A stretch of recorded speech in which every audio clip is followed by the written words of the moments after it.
दोस्तों नमस्कार। हमारा पड़ोसी देश पाकिस्तान अब अपने ही पाले आतंकियों से बुरी तरह से परेशान हो चुका है। पिछले दिनों खैबर पख्तूनख्वा के डेरा इस्माइल खान में हुए एक बड़े आतंकी हमले के बाद से ही उसके तेवर ढीले पड़ गए हैं। कभी वह अपनी इस विफलता के पीछे भारत को दोषी ठहराता है तो कभी अफगानिस्तान को, और अब की बार इस आतंकी हमले के पीछे उसने अफगानिस्तान सरकार यानी तालिबान को जिम्मेदार ठहराया है। पाकिस्तान ने अफगानिस्तान के दूतावास इंचार्ज को बुलाकर देश में हुए आतंकी हमलों के विरोध में तीखा विरोध जताया है। पाकिस्तान ने अब अफगानिस्तान में तालिबान सरकार को चेतावनी दी है, क्योंकि जिस तरह से आतंकियों ने खैबर पख्तूनख्वा के डेरा इस्माइल खान जिले के दामन इलाके में तबाही मचाई थी, वो भी एक सिक्योरिटी कंपाउंड में, जहां इन आतंकियों ने 23 सुरक्षा कर्मियों को मौत के घाट उतार दिया। पाकिस्तानी सरकार और सेना दोनों के लिए यह हमला किसी बड़े झटके से कम नहीं है, और इसी बौखलाहट से उबरने के लिए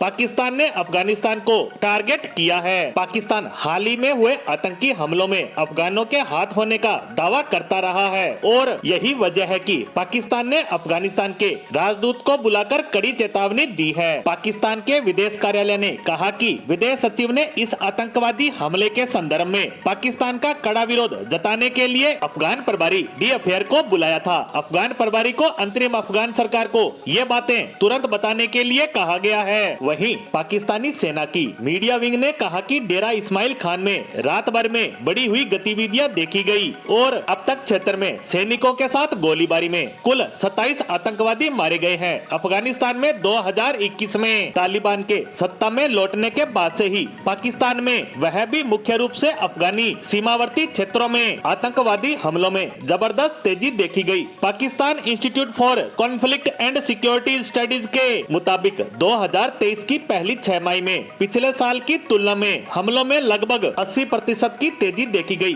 पाकिस्तान के लिए मौजूदा वक्त में सबसे बड़ा खतरा टीटीपी है, जो काबुल की विचारधारा को साझा करता है। वहीं तहरीके जिहाद पाकिस्तान ने इस हमले की जिम्मेवारी ली है। जो हमला हुआ उसमें 23 सुरक्षा कर्मी मारे गए, वहीं बड़ी संख्या में सैनिक घायल हुए हैं। ISPR ने कहा कि 11 और 12 दिसंबर की रात को डेरा इस्माइल खान जिले में हुए आतंकवादी हमले से आप समझ सकते हैं कि इस इलाके में आतंकी गतिविधियों में इजाफा हुआ है। 6 आतंकियों के एक समूह ने द्रबन जनरल इलाके में सुरक्षा बलों की एक जांच चौकी पर हमला किया। वहीं इनके पोस्ट में प्रवेश करने के प्रयास को विफल कर दिया गया, लेकिन विस्फोट के कारण इस हमले में 23 सैनिक मारे गए, जबकि 6 आतंकियों को मार गिराया गया। इस हमले के पीछे वही तहरीके जिहाद पाकिस्तान है, जिसने बीते महीने पाकिस्तान के मियांवाली एयरबेस पर फिदायीन हमला किया था। देखा जाए तो इतना बड़ा हमला पाकिस्तान में पहली बार नहीं हुआ है, और अब तालिबान को दी गई चेतावनी से दोनों देशों में तनाव और ज्यादा बढ़ सकता है,